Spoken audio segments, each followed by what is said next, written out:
بسم الله الرحمن الرحیم. زه شکیل احمد کاکا خیل په پښتو ژبه کې یو ځل بیا ستاسو په خدمت کې حاضر یم او په پښتو ژبه کې ګرانو کتونکو دا پروګرام کولو مقصد چې کوم دی نو هغه دا دی چې نن موږ سره په سټوډیو کې موجود دی جناب سید پایک احمد صاحب. پایک احمد صاحب د تعارف محتاج نه دی، تاسو ته پته ده، تاسو به پیژنې. اول هغې د اجالا نیوز په دې شیشه باندې د کیسو یو پروګرام به چلو. اوس هغې د کیسو د پروګرام دپاره خپل چینل کهانیګر یو باقاعده سولو چینل کولو کړی دی چې په هغې صرف او صرف د کهانو او د کیسو پروګرامونه هغې اپلوډ کوي او شایع کوي. نو د هغې د چینل لینک د دې ویډیو په ډسکرپشن کې موجود دی او تاسو ته خواست دی چې دغه چینل تاسو دغه لینک باندې کلیک کړئ او لاړ شئ او هغه چینل وزټ کړئ او د هغې پروګرامونه او کهانۍ مخکې به تاسو د اجالا نیوز په شیشه هم خوښولي او امید لرم چې د هغې د خپل چینل کهانیګر په شیشه به هم تاسو ډېر زیاتې خوښوئ او سبسکرایب کړئ دغه چینل او د ملګرو سره شیر کړئ. نو پایک احمد صاحب، تاسو ته د ټولو نه مخکې په خپل پروګرام کې هرکلی وایم او نن یو مختصر شانتې تعارف راته راکړئ چې تاسو د کوم ځای یې، تاسو څه کار کوئ، یو مختصر غوندې تعارف. بسم الله الرحمن الرحیم. ډېره مهرباني شکیل صاحب، موږ تاسو سره پروګرامونه کړي دي ډېر. زه به تاسو ته ووایم چې نوم خو څنګه تاسو چې پته ده موږ جي د ضلع مردان یو او ضلع مردان کې زموږ کلی دی چمډېرې او نن سبا جي موږ په اسلام آباد کې سیټل یو. الحمدلله اسلام آباد کې خدای پاک خپل کور راکړی، به دلته پاتې کېږو. ډېر ښه دي، ماشومان بچي مچي دلته دي او زه خو خپله سیمنټ انډسټري سره وابسته یم. نو ګورنمنټ کې هم پاتې شوی یم، ګورنمنټ جاب نه مې بیا استعفا ورکړه او اوس زه سیمنټ انډسټري پرایویټ سیکټر کې کار کوم. ډېر ښه. او تعلیمي لحاظ سره زما زندگی چې کومه ده نو ډېره لږه اسوده نه وه، لږه سخته مو برداشت کړې ده ځکه پخوا زمانه کې خو چې کوم دی نو سهولتونه دونه نو. بالکل بالکل. او دغه خبره سکول نه چې به رالو سکول ته به پیاده تلو، ګجرات ته به تلو او تقریبا ګجرات دا ستاسو چمډیري کلي سره په مردان کې ګجرات یو مین غټ کلي و. ګجرات کې څنګه هاي سکول ملګري دې کې څوک ملګري زموږ کتونکي ته به پتې پېژني به هم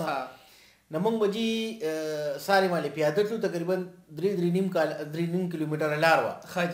نو هغه به مونږ ډېر په خوشحالۍ ملګري ګروپونو کې بتلو، ډېر مزه به یې مونږ له راکوله. واپسې کې بیا مونږ پیاده راتلو، هغه په لار ګپ شپ و، هغه ګپ شپ و، ډېره مزه به یې وه، ډېر سور به و او چې راتلو به نو ګني به مو رامات کړو، چوپل به مو او څه ښکلې وه. خو واقعي خبره حالانکې دونه زړه خبره نه ده، دغه تقریبا د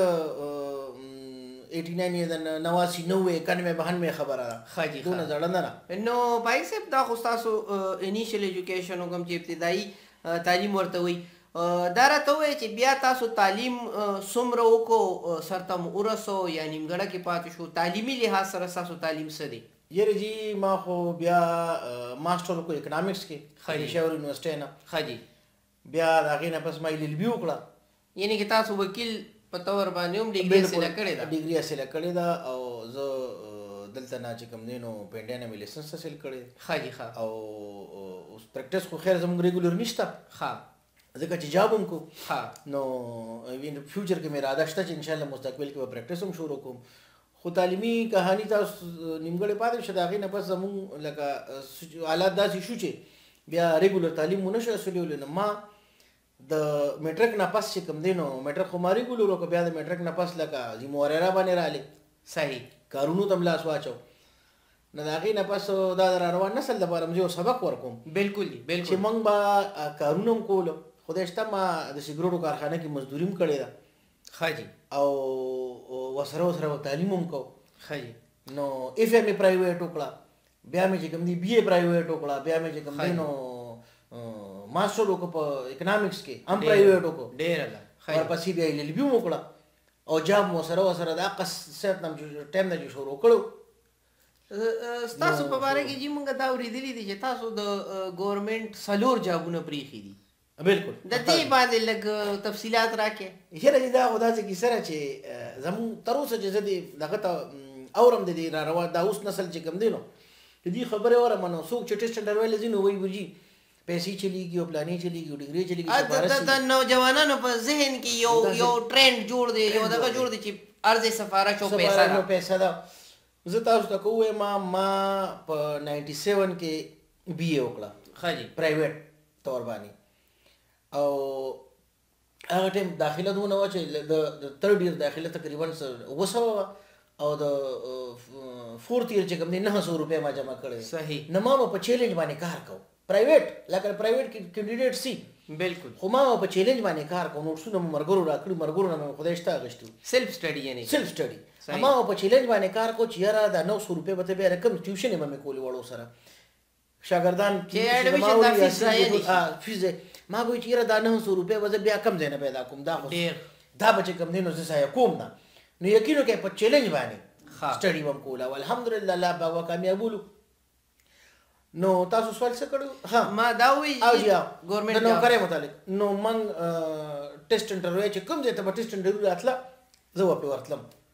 اپلای به م کوله ټایپینګ مو م کړو شارټ هینډ مو م کړو. نو ایجوکیشن ډپارټمنټ کې انټرویوز راغلل بس موږ ورته اپلای وکړه او خدای شته په هغه زما نمبر راغی د شپې 8 بجې ساري وختي راغلو دونه خلکو او د شپې 8 بجې زما د ټایپینګ ټیسټ راغی ټایپینګ ټیسټ مې ورکړ او تقریبا 8:30 بجې بیا د انټرویو نمبر راغی. صحیح. انټرویو مو شوه ټیک. د هغې نه زموږ یو پرنسپل صاحب وکړو د ګړي کپور او که جمدي خدای پاک د صحت ورکړي او که وفات شوي الله دې وبخي چین باچا صاحب نوم یې او جی په ایجوکیشن سیکټر کې ډېر یاد سړی و. نه هغې زما انټرویو وکړه نه هغې نه بس چې کوم دی نو چې میرټ راغی اختر راځي نو زما را ترور زوی و هغه هم چې کوم دی نو هغې کې ټسټ مس ورکړو نو هغه ما بس راغی چې لکه خبر خو نه مې ولې وایي چې ستا خو نوم راغلی دی مې څه کې وایي چې کوم کسان برتي شوي کې ستا نوم راغلی دی یعنې کې برتي شوي 98 جنوري وه. صحیح. یاره ما بس خوشحاله ډېر زیات سترګو کې مې اوښکې راغلې چې یاره وړه خو په زرګونو خلک هغې کې د باقي خبره ده د ژوند لومړۍ نوکري او سرکاري نوکري هغه بیا زما د تخبیه او بغیر څه سپارښت نه بغیر څه پیسو نه بغیر څه دغه نه په میرټ څوک پیژندل وروڼه بس هغه خدای پاک هغې کې زه برتي کړم. ښه. د هغې نه پس ما خو چونکې شارټ هینډ کړو نو ټیسټ انټرویو به مې ورکولې. صحیح. نو هغې نه پس زه لکه دا زه 5 سکیل کې برتي شوم. ټیک. د هغې نه پس زه بیا 12 سکیل ته لړم. صحیح. جوډیشل ډپارټمنټ کې لکه عدالت کې سټینو شوم. صحیح. سټینوګرافر شوم. د هغې نه پس زه تقریبا یو 2 کاله بس 15 سکیل ته لړم. ښه. هم په دغه خپل ډپارټمنټ کې انټرویو بیس باندې ری اپوینټمنټ شو تاسو مطلب دا درې منو کړی و لکه د 15 سکیل ټیسټونه راغله بس ما اپلای وته وکړو بس قدرت کېدو ما هغه پاس شوم چې پاس شوم هغه جسې برتي کړم 15 کې د هغې نه پس بیا دلته زموږ یو فیډرل محکمه و لایف سټاک. صحیح. نو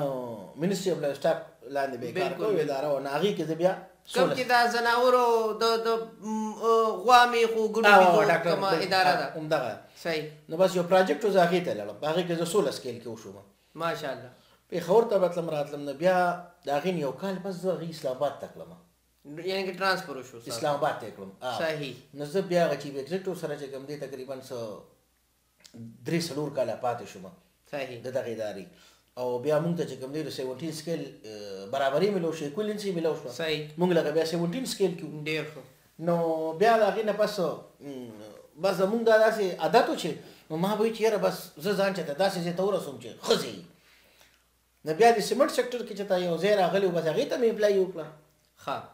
او دا راته وایم چې دا لکه را روان نسل دی ووري دا موجوده نسل ته څه میسج ورکېږي دا نوجوانان چې کوم دي چې ګورې نوکرۍ دا کامیابۍ دا صرف اور صرف په خپل محنت دی ګورې بالکل دا قسمت نه دا تا سره صرف 5% چې کوم دی نو مدد کوي 95% به ته څه کې خپل ایفرټ به کوې او هغه ایفرټ دا دی که نه چې مثال خبره ته یو انټرویو له زه یو جرنل خبره کوم زه یو انټرویو له ځم یو ادارې ته ځم نن سبا د نیټ دور دی. بالکل. ټیک ده پکار دی چې زه د هغې ادارې په انټرنیټ باندې سرچ وکړم په هغې ریسرچ وکړم چې بهی دا کار څه کوي د دې ادارې کار څه دی مقاصد څه دي مقاصد څه دي صحیح دفترې کوم کوم دی نه د هغې څه جرنل ویو والا معلومات والا بالکل خبر باندې ورسېد. بالکل. نه هغه ما ته په انټرویو کې ډېره غټه فایده راکوي. بالکل. ټیک ده یا چې څه کوم دی موجوده کار کوم چې ما ته د هغه ځای پته صحیح چې به زه زما د اداره څه کار کوي. بعضې ټایم خو داسې چې زه به کلرک کې ما ته پتې نه چې یاره د اداره څه کار کوي. بالکل زه به د خپل کلرک کار کوم بس هغې سره زما تعلق وي. نو دغه معلومات هم ډېر ضروري دي. نو خبره مې کوله چې بیا د سیمنټ سیکټر ته رالم نو بس د هغې نه مې استعفا ورکړه. د ګورنمنټ نه مې استعفا ورکړه. بس الحمدلله زه چې برتي شوم په کله په 98 کې په ایجوکیشن ډپارټمنټ کې تاسو مې چې څنګه وایي کلرک برتي شوم پنځ سکیل کې. نو هغه ټایم زما تنخواه وه په 98 کې جي تقریبا 1600 روپۍ 1666 دغسې وه لومبۍ تنخواه. او اوس د الله فضل دی ښه 6 فګر تنخواه اخلو او الله پاک راباندې ښه رحم وکړو. سره د دې چې لکه پرایویټ تعلیم مې کړی دی محنت مې کړی دی چته مې د محنت نه چې کوم دی نو ځان نه دی پټ کړی. د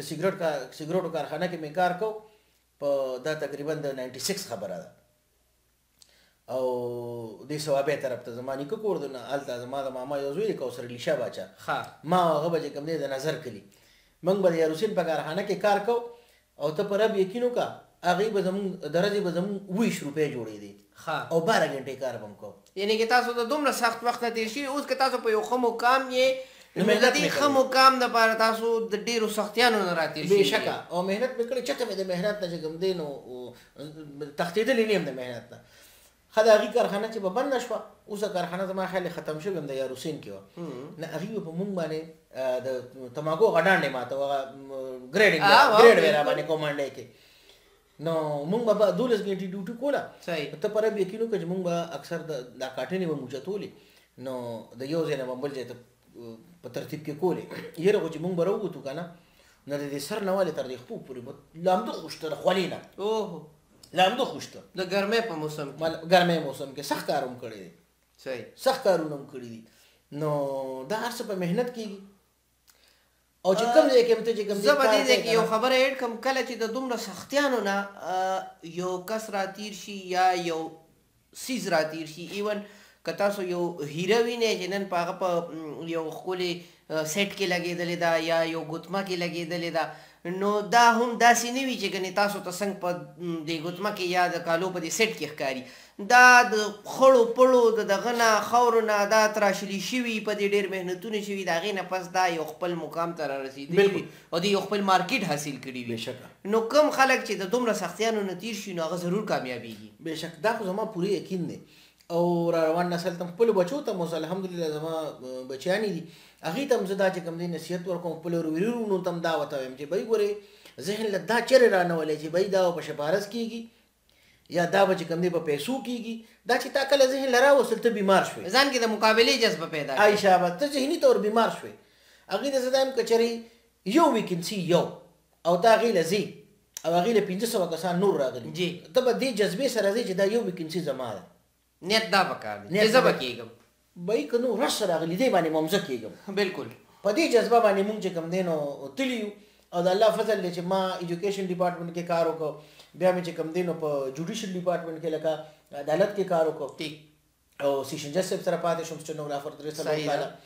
ورپسې بیا د اسټاف ته رالم هائی لیول باندې پاتې شوم فیډرل سیکرټري سره زه پاتې شوم بلکل ټیک ته د هغې نه پس ما د هغې نه ریزاین ورکړو زه دا دی چې کوم دی اوس ایډمنسټریشن کې کار کوم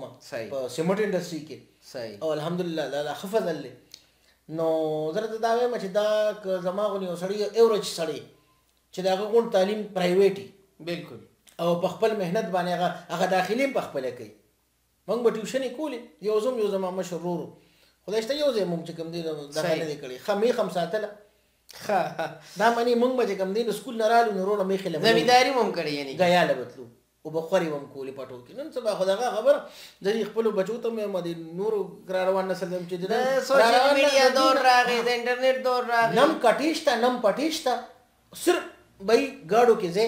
او ګاډو کې د سکول نه راځې او څه ټینشن مو نشته څه دغه هم نشته بیا هم تعلیم نه کوي شوق نشته قدرمنو د چرته ځایما د یو وقفې نه پس راځو او د پایک احمد صاحب سره به د هغې خصوصا چې کوم په سوشل میډیا باندې د شهرت یو وجه ده یعنې کې د کیسو په حوالې سره به خبرې اترې کوو چرته ځایما د یو دمې نه پس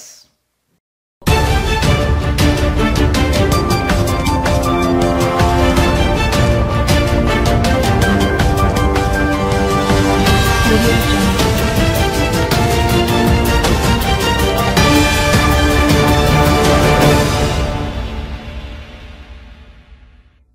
وقفې نه پس قدرمنو یو ځل بیا هرکلی وایم تاسو ته په خپل پروګرام کې پایک احمد صاحب دا راته ووایئ چې دا کیسې کومې تاسو په سوشل میډیا باندې کوئ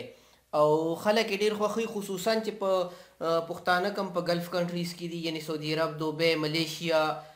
قطر وغیره کې کم زمونږ پښتانه وروڼه دي هغوی دا ډېر زیات خوښوي او ما ته به په دې اجالا نیوز باندې ډېر زیات ډیمانډ راتلو چې د کیسو دا سلسله ولې سټاپ شوه نو هغه نن زه د دې پروګرام کې تاسو موږ سره شرکت کوئ نو خپلو کتونکو ته وایم چې هغه کیسو کومه سلسله موږ سټاپ کړې وه نو د هغې وجه صرف او صرف دا وه چې د پایک احمد صاحب سره ټایم نه و ډېر زیات مصروفیت یې او د ریکارډینګ دپاره به هغې ټایم نه شو ایستی اوس چونکې بیا هغې لږ شانتې خپل چې کوم کار دی هغه مینیج کړی دی او ریکارډینګ دپاره ټایم چې کوم دی یو ویکینډ باندې خامخا یو پیره دوه ریکارډینګ کوي او تاسو دپاره په خپل چینل باندې کهانۍ اپلوډ کوي نو دا راته جي ووایه چې دا کیسې هم د چا نه زده کړي دي او چا به درته کولي او دا څنګه تاسو ته دونه یاد زه به راته یو خبره وکړم که نه چې ما له الله پاک یو نیچرل یو طاقت راکړی زه به تا ته دا ووایم ښه زه چې یا یو کتاب وګورم که نه ښه یا زه د چا نه یو شي واورم هغه شي ما ته یاد دي هر به هر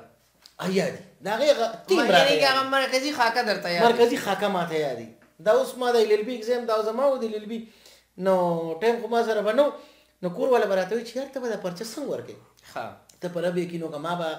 پرچې ته به 2 ورځې یا یو ورځ چوټي وه که نه ګیپ و پکې په هغې دوران کې ما خپل کورس پوره کړ صحیح او پرچه مې پرې ورکړه خو ښکلې نمبرې به مې رالې نو خبره زموږ یو ماما و د کیسو حوالې سره خبره کوم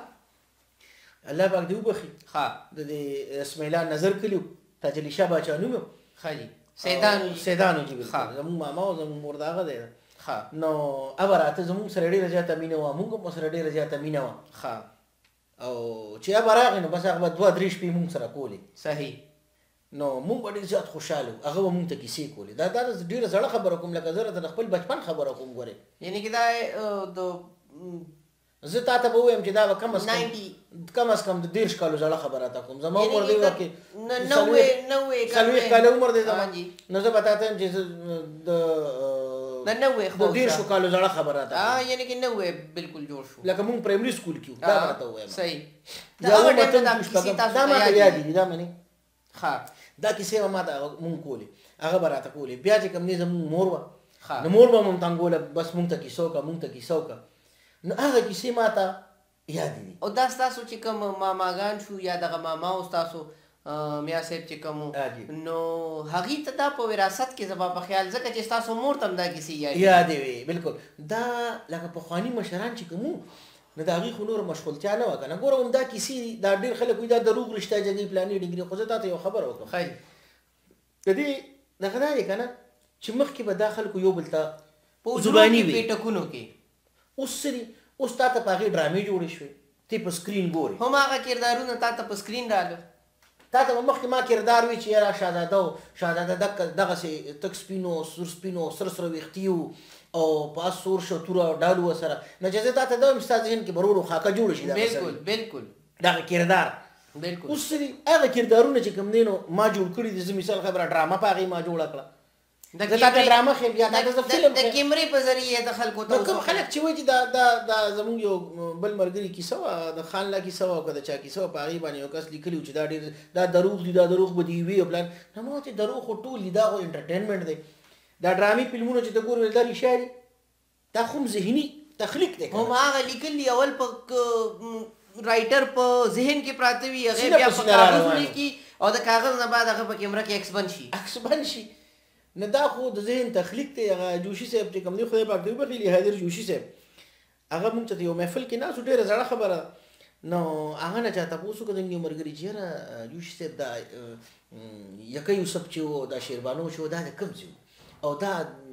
د دې اوس ورثه چې کوم دي لکه د دې خاندان څه هغه خو ته وروره زما یو خبره واوره دا صرف او صرف زما د ذهن تخلیق دی بالکل دا شته نه دا د ذهن تخلیق دی ما په کړامار باندې هلته یو 2 کاڼي د قبرونه دي